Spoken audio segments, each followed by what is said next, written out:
इस कार्यक्रम के पुण्यार्जक हैं हनुमान प्रसाद बड़जात्या परिवार, जशपुर, रायपुर।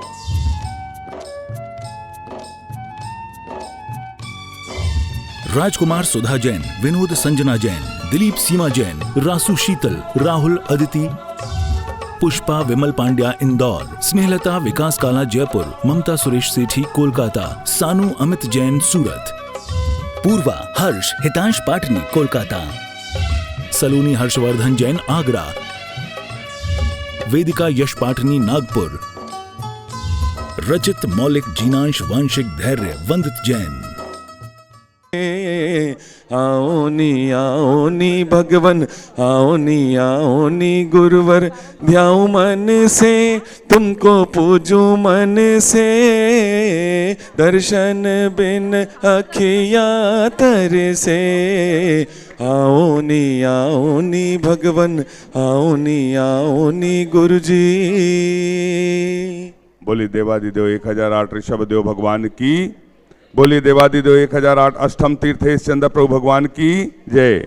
आज के मंगलाचरण के लिए हम आमंत्रित कर रहे हैं दीमापुर नागालैंड से पधारे। तालियां बजाकर एक बार अनुमोदना कर दें।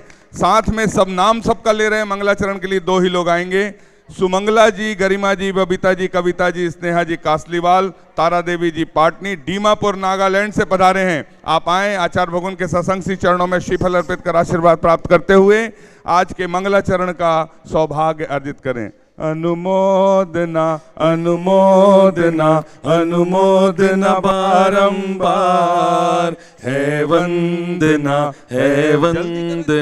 गुरु चरणों में बारंबार। देखने आया चेहरा आपका, अंतर का मुनि धाम दिखे। जब जब देखूं भगवन तुमको, मुझे मेरा भगवान दिखे। देखने आया चेहरा आपका, अंतर का मुनि धाम दिखे। जब जब देखूं भगवन तुमको, मुझे मेरा भगवान दिखे। तुम तो हुए उस पार प्रभु जी, मैं जग में क्यों भटक रहा। पास तुम्हारे अब आने को, धीरे धीरे बढ़ तो रहा। संग तुम्हारे आ बैठूं मैं, ऐसा मेरा पुरुषार्थ जगे। जब जब देखूं भगवन तुमको, मुझे मेरा भगवान दिखे। जिस ध्रुवता से आप बने हो, वैसी अपनी जान गया। रूप ये मेरा अलग नहीं है, ऐसा अब पहचान गया। जिसमें तीनों लोक झलकते, ऐसा केवल ज्ञान मिले। जब जब देखूं भगवन तुमको, मुझे मेरा भगवान दिखे। द्वार तुम्हारे आ जाए तो, कर्म प्रकृति भी डह जाए। अशुभ भाव की बात दूर है, शुभ प्रकृति भी हिल जावे।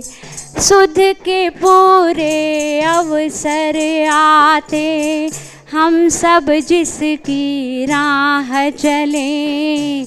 जब जब देखो तुमको भगवन, मुझे मेरा भगवान दिखे। मुझे मेरा भगवान दिखे। बोलिए देवादिदेव 1008 ऋषभ देव भगवान की। बोलिए देवादिदेव 1008 अष्टम तीर्थेश चंद्र प्रभु भगवान की। बोलिए प्रातः स्मरणीय संत शिरोमणि आचार्य गुरुवर विद्यासागर जी महामुनि राज की। समस्त आचार्य संघ की उपस्थित महानुभाव, आचार्य भगवान के आशीर्वाद से चंद्रगिरी के इस तीर्थ पर भव्य मंदिर का निर्माण हो रहा है, भव्य त्रिकाल 24 का निर्माण हो रहा है। तालियां बजाकर एक बार अनुमोदना कर दें। आप जिस जिस शहर से, जिस जिस समाज से पधारे हैं, आपका हार्दिक अभिनंदन है, स्वागत। सभी लोग बैठ जाएं, खड़े कोई भी नहीं रहेगा। सभी के नामों को हम आमंत्रित करेंगे जिनके नाम पहले से हमारे पास आए हैं। बड़े गौरव की बात है कि अजमेर से जो सोनी जी की नसिया के नाम से प्रसिद्ध है पूरे विश्व में, उस परिवार से, सोनी जी के परिवार, नसिया वाला परिवार यहाँ पर उपस्थित है। तालियां बजाकर उनका हार्दिक अभिनंदन है, स्वागत है। आप सभी, अशोक जी परिवार बरहमपुर बंगाल सहित आप सभी से सब परिवार निवेदन है, आप आए, आचार्य भगवान के सत्संग श्री चरणों में श्रीफल अर्पित कर आशीर्वाद प्राप्त करने का सौभाग्य प्राप्त करें। सोनी जी नसिया वाले परिवार अजमेर, आप संयुक्त रूप से आए, आपसे निवेदन। मेरे दोनों हाथों में ऐसी लकीर है, बाबा से मिलन होगा लिखी तकदीर है। लिखा है ऐसा लेख, हो बाबा लिखा है ऐसा लेख, लिखा है ऐसा लेख, हो बाबा लिखा है ऐसा लेख। इसके पश्चात मैं आमंत्रित कर रहा हूं विशाल जी जैन, श्रीमती उमा जी जैन, निश्चल जी, दीक्षा जी जैन आगरा से पधारे हैं। आपने आचार्य भगवान के आशीर्वाद से बनने वाली सीढ़ी सरोवर योजना में एक सीढ़ी की एक शिला के लिए 21,000 रुपए की स्वीकृति दी। तालियां बजाकर अनुमोदना। आपको भी शास्त्र प्रदान करने का सौभाग्य प्राप्त होता है। शीघ्रता से आ जाएं, जिसका नाम है विशाल जी जैन आगरा, जिनके नाम की घोषणा हो रही, वे आते चलें। आचार्य भगवान के सत्संग कर कमलों में शास्त्र प्रदान करने का सौभाग्य प्राप्त करें। और आचार्य भगवान के आशीर्वाद से प्रतिभा स्थली संचालित है।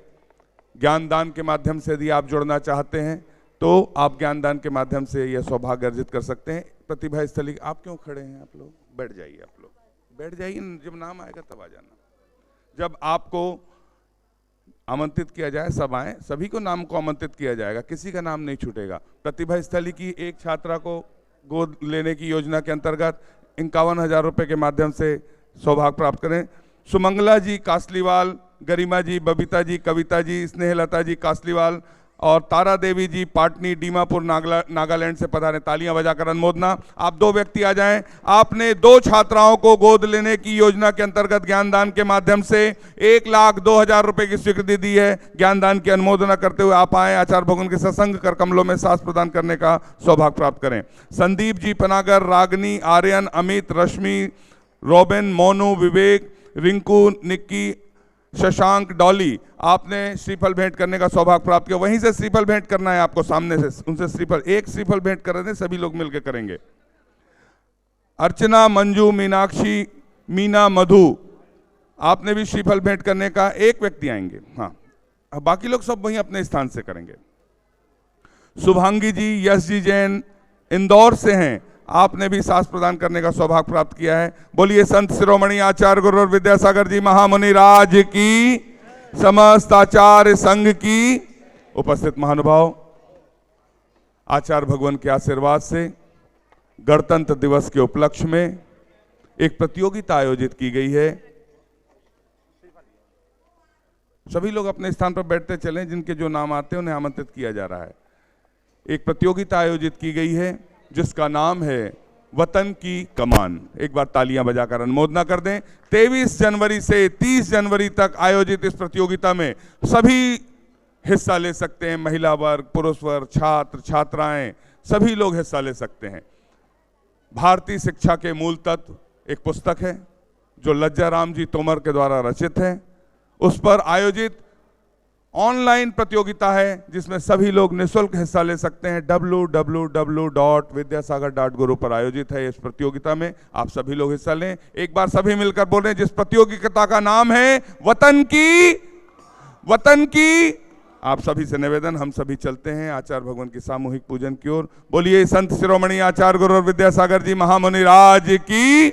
और इस वतन की कमान की प्रतियोगिता में हिस्सा लेने के लिए यदि पुस्तक चाहिए आपको, तो चल चरखा हथकरघा केंद्र जो सामने यहाँ पर दिख रहा है, रियायती दरों पर यह पुस्तक उपलब्ध है। भारतीय शिक्षा के मूल तत्व, जिससे प्रतियोगिता में आप हिस्सा ले सकते हैं, वतन की कमान। और गणतंत्र दिवस पर आचार्य भगवान के द्वारा रचित जो पुस्तकों का किट है, गणतंत्र दिवस किट के लिए, जिसके लिए मात्र 150 रुपए में यह किट आपको उपलब्ध हो सकता है। मेरी आवाज बात आप तक समझ में आ रही? तालियां बजाकर एक बार अनुमोदना कर दें और चल चरखा से यह सामग्री उपलब्ध करके आप प्रतियोगिता में हिस्सा लें। बोलिए संत शिरोमणि आचार्य गुरु विद्यासागर जी महामुनि राज की। हिंसा पीड़ित विश्व राह महावीर की तकता है, हिंसा पीड़ित विश्व राह महावीर की तकता है, वर्तमान को वर्धमान की आवश्यकता है, ओहो वर्तमान को वर्धमान की आवश्यकता है। पापों के दल दल में फंस कर धर्म सिसकता है, पापों के दल दल में फंस कर धर्म सिसकता है, वर्तमान को वर्धमान की आवश्यकता है, ओहो वर्तमान को वर्धमान की आवश्यकता है। आचार्य श्री जी के चरणों में हम झुका रहे अपना माथा, जिनके जीवन की हर चर्या बन पड़ी स्वयं ही नवगाथा, जैनागम का वह सुधा कलश जो बिखराते हैं गली गली, जिनके दर्शन को पा करके खिलती मुरझाई हृदय कली। ओम ह्रीम श्री 108 आचार्य विद्यासागर मुनिंद्र अत्र अवतर अवतर शंभो सठावानंद जय हो जय हो जय हो। अत्र तिष्ठ ठ स्थापनम जय हो जय हो जय हो। अत्र मम सन्नितो भव भव सठ सन्निधि करणम परिपुष्पांजलम छिपामी। सांसारिक विषयों में पढ़कर मैंने अपने को भरमाया, इस राग द्वेष की वैतरणी से अब तक पार नहीं पाया, तब विद्या सिंधु के जल कण से बब कालुष धोने आया हूँ, आना जाना मिट जाए मेरा यह बंध काटने आया हूँ। आया है निज शांत स्वरूप न जान सका, जीवन भर इसे भुलाया है, चंदन सम शीतलता पाने अब शरण आपकी आया हूँ, संसार ताप मिट जाए मेरा चंदन बंधन को लाया हूँ। 108 आचार्य विद्यासागर मुनिंद्र आए संसार ताप विनाशनाय चंदनम निर्पामिति। जड़ को ना मैंने जड़ समझा, नहीं अक्षय निधि को पहचाना, अपने तो केवल सपने थे भ्रम और जगत का भटकाना, चरणों में अर्पित अक्षत है अक्षय पद मुझको मिल जावे, तब ज्ञान अरुण की किरणों से यह हृदय कमल भी खिल जावे। ओम ह्रीम श्री 108 आचार्य विद्यासागर मुनिंद्र आए अक्षय प्राप्त आए अक्षतान निर्पामिति। गुरु के नैनों से करुणा का नीर झलकता है, गुरु के नैनों से करुणा का नीर झलकता है, वर्तमान को वर्धमान की आवश्यकता है, ओहो वर्तमान को वर्धमान की आवश्यकता है। इन विषय भोग की मदिरा पी मैं बना सदा से मत वाला, तृष्णा को तृप्त करे जितनी उतनी बढ़ती इच्छा ज्वाला, मैं काम भाव विध्वंस हेत मन सुमन चढ़ाने आया हूँ, यह मदन विजेता बन न सके यह भाव हृदय में लाया हूँ। ओम ह्रीम श्री 108 आचार्य विद्यासागर मुनिंद्र आए काम वाण विध्वंसनाय पुष्पम निर्पामिति। इस शुद्धा रोग की व्यथा कथा भव भव में कहता आया हूँ, अति भक्ष अभक्ष भके फिर भी मन तृप्त नहीं कर पाया हूँ, नए वैद्य समर्पित करके मैं तृष्णा की भूख मिटाऊंगा, अब और अधिक ना भटक सकूं यह अंतर बोध जलाऊंगा। ओम श्री 108 आचार्य विद्यासागर मुनिंद्र आए क्षुधा रोग विनाशनाय नैवेद्यम निर्पामिति। मोहांधकार से व्याकुल हो निधि को नहीं मैंने पहचाना, मैं राग द्वेष में लिप्त रहा इस हाथ रहा बस पछताना, यह दीप समर्पित है गुरुवर मेरा तम दूर भगा देना, तुम ज्ञान दीप की बाती से हम अंतर दीप जला देना। ओम 108 आचार्य विद्यासागर मुनिंद्र आए महामोहांधकार विनाशनाय दीपम निर्पामिति। रोम रोम से निकले गुरुवर नाम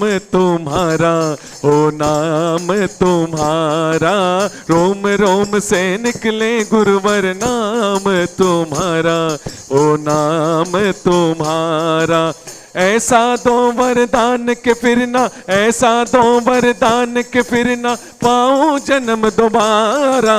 रोम रोम से निकले गुरुवर नाम तुम्हारा, ओ नाम तुम्हारा।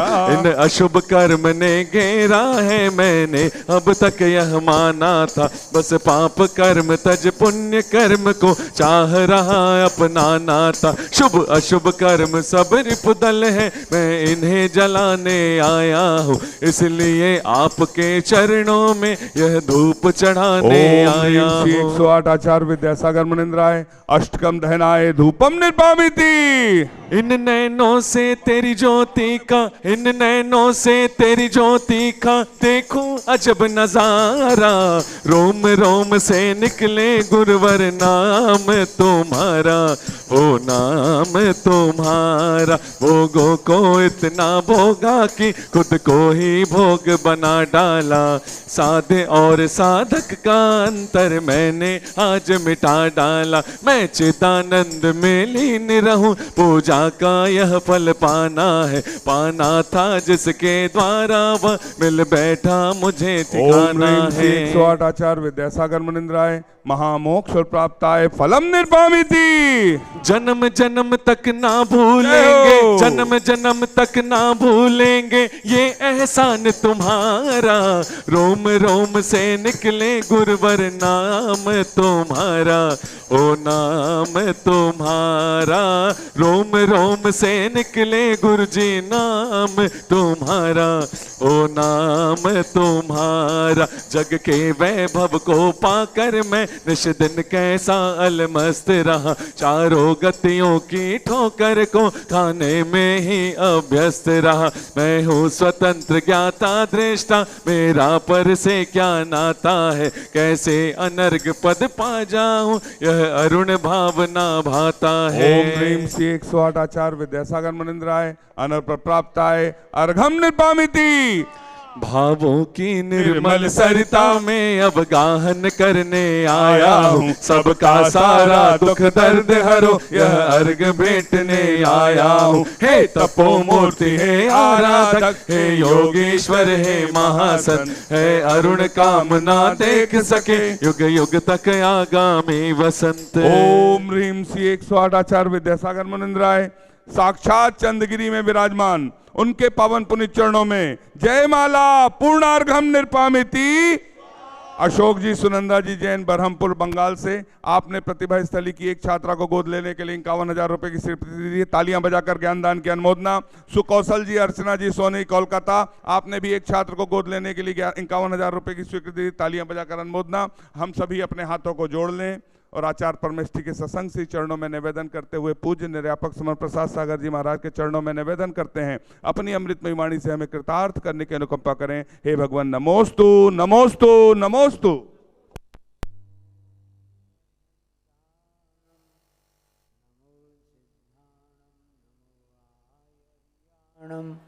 नमो वज्रायाणम नमो लोये सभ्यसाहूणम।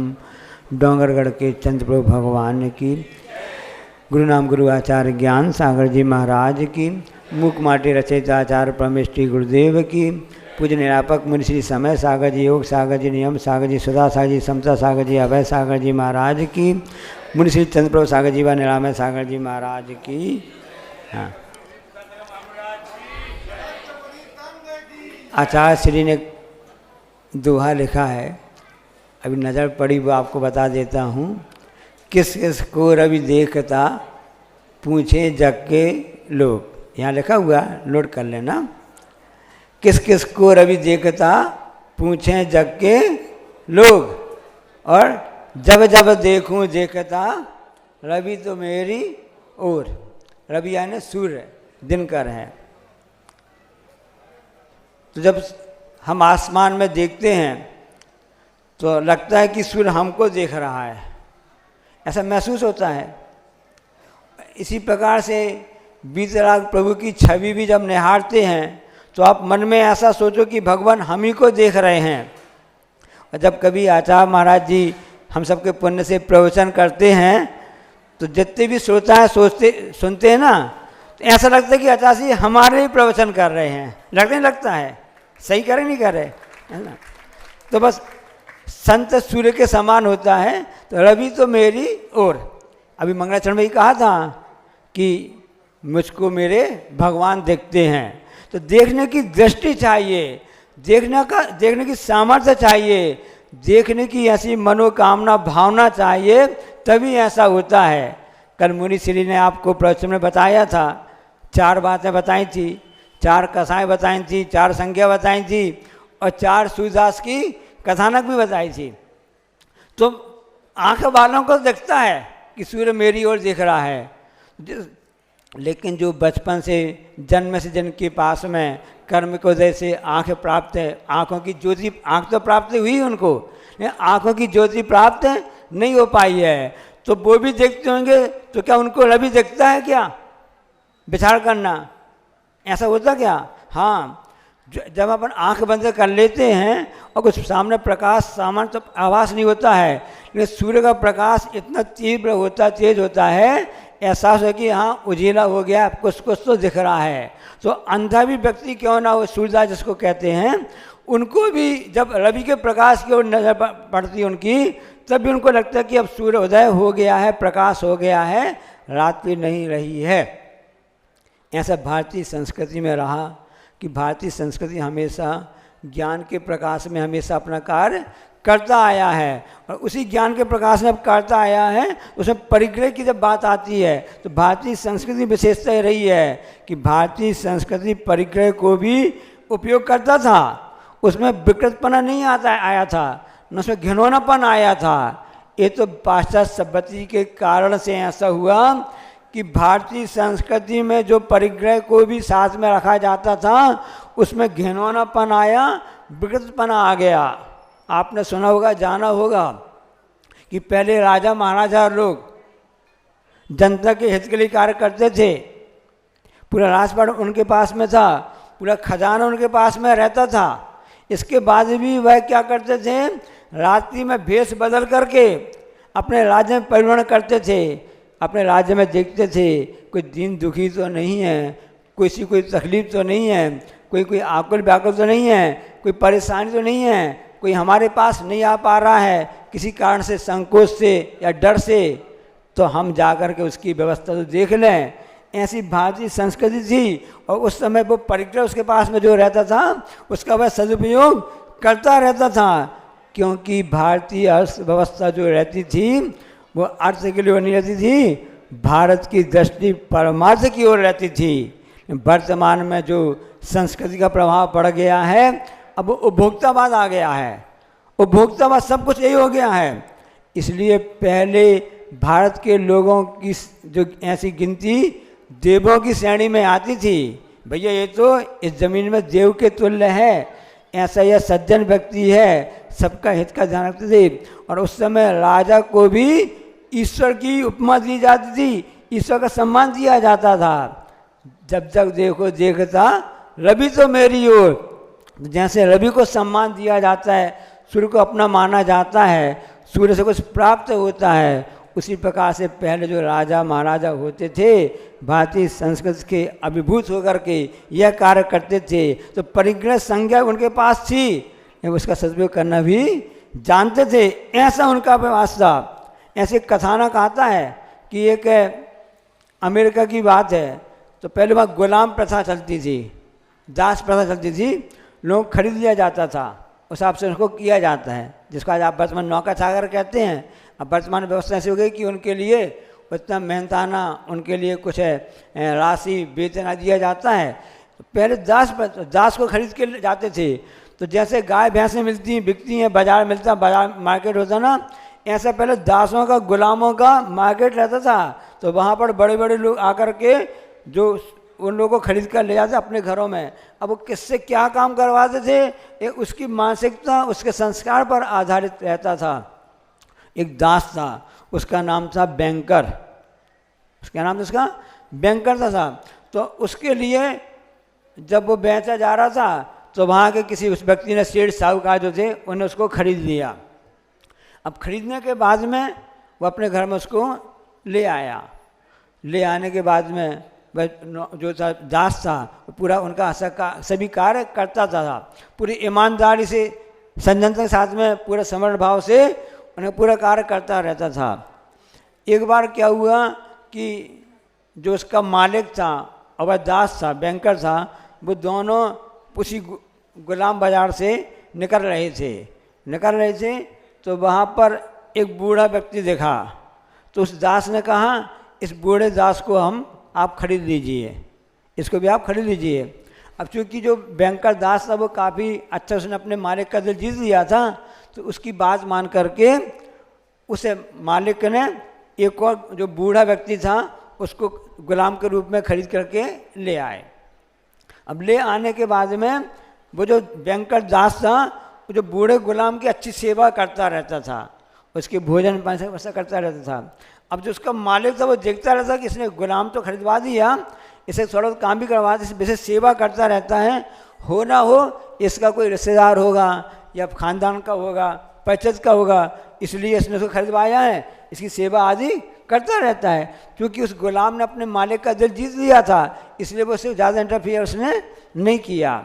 एक दिन उसने पूछ ही लिया, मालिक ने पूछ लिया कि ये बताओ बैंकर, तुम इसे जो दूसरा हमने गुलाम खरीदा बूढ़ा है, तुम इसकी सेवा करते रहते हो, ध्यान रखते रहते हो, इससे तुम्हारे रिश्ते में कौन लगता है? रिश्ते में कौन लगता है, क्या लगता है, इससे तुम्हारा क्या संबंध है? तो उसने एक अच्छी बात बताई जो हम आपको बताना चाहते हैं। उसने कहा कि जब मैं आज के 15-20 साल पहले जब आपने हमको ख़रीदा था, इसी बूढ़े दादा ने हमको पकड़ करके आपको बेच दिया था। हमको गुलाम बनाने वाला, बेचने वाला ये बूढ़ा दादा है, ये बूढ़ा दादा है। तो तुमने इनको क्यों खरीद लिया? इसलिए खरीदवा दिया ना कि हमारी माँ ने शिक्षा दी थी, हमारी माँ ने शिक्षा दी थी कि तुम्हारा दुश्मन भी क्यों ना हो तुम उसको भोजन कराओ, तुम्हारा दुश्मन भी हो तुम उसको कपड़े पहनाओ, तुम्हारा दुश्मन ही क्यों ना हो, उसके लिए हमारी माँ ने शिक्षा दी थी कि इसकी सेवा करो, इसको परेशानी में जा रहा हो। क्योंकि जब वहाँ गुलाम बेचे जा रहे थे, बूढ़ा व्यक्ति हमको दिख गया, मैंने इसको पहचान लिया, इसी ने मुझको बेचा था। अब ये बूढ़ा हो गया है, ये कहीं बेचा जाएगा तो वहाँ का मालिक इसको परेशान करेगा, इसलिए इसको अपने पास में ले आओ, इसकी हम सेवा करेंगे, इसकी देखभाल करेंगे, क्योंकि मेरी माँ ने ऐसी शिक्षा दी थी। ये भारतीय शिक्षा की विशेषता हम आपको बता रहे हैं, जो भारतीय संस्कृति की विशेषता बता रहे हैं। क्योंकि जो शिक्षा बचपन में दी जाती है वो आगे तक चलती रहती है, इसलिए शिक्षा का अपने बहुत ही बड़ा महत्व है। शिक्षा को आप कम नहीं समझना। इसलिए आचार्य जी ने कहा भी है, शिक्षा एक ऐसा सस्ता सस्ता माध्यम है जो देश की प्रगति में, राष्ट्र की प्रगति में बहुत कई आगे उन्नति ले जाने वाला होता है। इसलिए शिक्षा का जो माध्यम भी कैसा होना चाहिए, इसको समझ करके शिक्षा कैसी होनी चाहिए, किस प्रकार की होनी चाहिए, इसका प्रचार प्रसार में आचार्य महाराज जी विगत 20-25 साल से लगे हुए हैं और हमेशा इसका उपदेश देते आए हैं। क्योंकि शिक्षा ही, कैसी शिक्षा, संस्कार शिक्षा ही हमारे लिए मार्गदर्शन करती है। एक प्रवचनकार थे, आपने नाम सुना होगा, उनका नाम था सुंदरैया। वो प्रवचन कर रहे थे और प्रवचन करते करते उस हिसाब से कोई उनसे पूछ रहा था, देख रहे थे। अब एक व्यक्ति सामने आके बैठ जाता था, बस आपसे पूछते रहे थे, क्यों भाई तुम सो रहे हो, क्यों तुम सोते हो? नहीं मैं नहीं करता था। अब पंडित जी साहब से उन्होंने कहा तुम सोते हो ऐसा कहा? उन्होंने कहा नहीं। फिर उन्होंने कहा क्यों, तुम जीते हो? तो उसी टर्न से बोल दिया नहीं। उन्हें समझा ये पूछ रहे होंगे तुम सोते हो। तो उन्होंने उल्टा प्रश्न कर लिया, क्यों तुम जीते हो? तो इसका उत्तर क्या होता है? हाँ जीते हैं। लेकिन जो उसमें संस्कार थे, जो पुरानी परंपरा थी, उसी हिसाब से उसी में कहता गया। इसलिए यदि जो अज्ञान के अंधेरे में रहता है वह सोने के समान है, मृतक के समान हैं। यहाँ सोने की बात गोल्ड की नहीं है। यहाँ पर जो प्रमाद किया जा रहा है, जो लापरवाही की जा रही है, जो हम अपने आप के स्वरूप को देख नहीं पा रहे हैं, हम अपनी संस्कृति को भूल गए हैं, वह सोने के बराबर है, मतलब वह निद्रा के समान हैं। इसलिए आप जीना चाहते हो, आप जीते हो, उसके लिए जागृत रहना पड़ेगा, अपनी संस्कृति को पुनः याद करना पड़ेगा, और वह शिक्षा के माध्यम से ही वह प्राप्त हो सकती है। ऐसी आपके लिए कल बातें जो आपको 4 बातें बताई थी आचार्य मुनि महाराज जी ने आपको बताई थी, याद है कि नहीं याद है? परीक्षण की कैसा ढंग किया जाता है, तो आप पुस्तक पढ़िए, उसमें परीक्षण कीजिए, क्या बात लिखी है। आपको परीक्षण के मापदंड नहीं मालूम है कि आपकी संस्कृति का मापदंड क्या था। ये पुस्तक सिर्फ इसलिए आपको बताई जा रही है कि आप परीक्षण करना तो सीख जाओ कि हमारा मापदंड क्या है, ताकि 4 बातें आपको समझ में आ जाएं।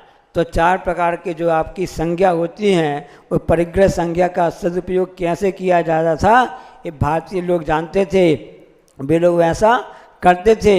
इसलिए अर्थव्यवस्था के जनक जो माने जाते वर्तमान में, उनके लिए चाणक्य कहा जाता है। और चाणक्य कहा जाता ना, जिनकी अर्थव्यवस्था थी, मौर्य सम्राट चंद्रगुप्त मौर्य समय की बात है, आज के लगभग ईसा के 1 शताब्दी पहले की बात है। उस समय चाणक्य हुए थे। उनकी शिक्षा कहाँ पर हुई थी आपको मालूम है? उसकी शिक्षा भारत के प्रथम यूनिवर्सिटी जो है, भारत की प्रथम यूनिवर्सिटी विश्वविद्यालय था, उसमें उनकी शिक्षा हुई थी। कौन सी यूनिवर्सिटी? जबलपुर की, रायपुर की, बनारस की, दिल्ली की, आगरा, कहाँ पर हुई थी? उनकी उनकी जो शिक्षा हुई थी वो तक्षशिला यूनिवर्सिटी में हुई थी, जो वर्तमान में पाकिस्तान में है। ऐसी उस समय अखंड भारत एक था, पाकिस्तान, अफगानिस्तान, नेपाल जितने भी है ना, पूरा एक अखंड भारत कहा था। उस समय संस्कृति में वहाँ शिक्षा ऐसी दी जाती थी। इसलिए शिक्षा की बात को आप लोग ध्यान रखना और जागृत रहना और प्रमाद नहीं करना, क्योंकि किस किस को रवि देखता पूछे जग के रोग, पूछे जग के लोग।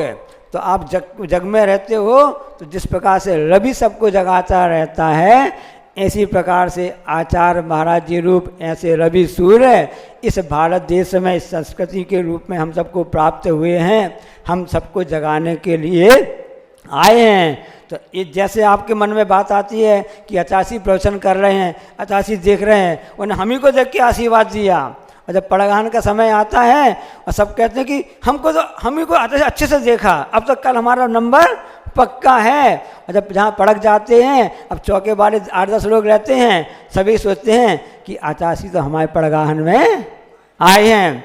मम्मी पापा खड़े हैं, बेटा खड़े हैं, पत्नी खड़ी हैं, दादाजी खड़े हैं, आपस में बाद में जब हार के बाद क्या कहते हैं, आज तो देखा आचासी हमारे सामने खड़े हुए थे। तो किस किस को रवि देखता पूछे जग के लोग, और जब जब देखूं देखता रवि तो मेरी और हमारी आत्मा भी इसी प्रकार से हैं। उसमें ऐसा प्रकाश है, रवि के समान उसमें प्रकाश है, उसमें ऐसा ज्ञान करने की क्षमता सबको चाहिए। हम प्रमाद करके सो रहे हैं, इसलिए अपने उस प्रकाश को जागृत करो। शिक्षा के प्रकाश के माध्यम से हमारी आत्मा अपना स्वयं का प्रकाश आएगा, और वह केवल ज्ञान प्रकाश को हम प्राप्त कर सकेंगे। जावाणी के ज्ञानते सूझें लोकालोक, हे जिनवाणी भारती तू जपा दिन जो तेरो शरणा गए, सो पावे।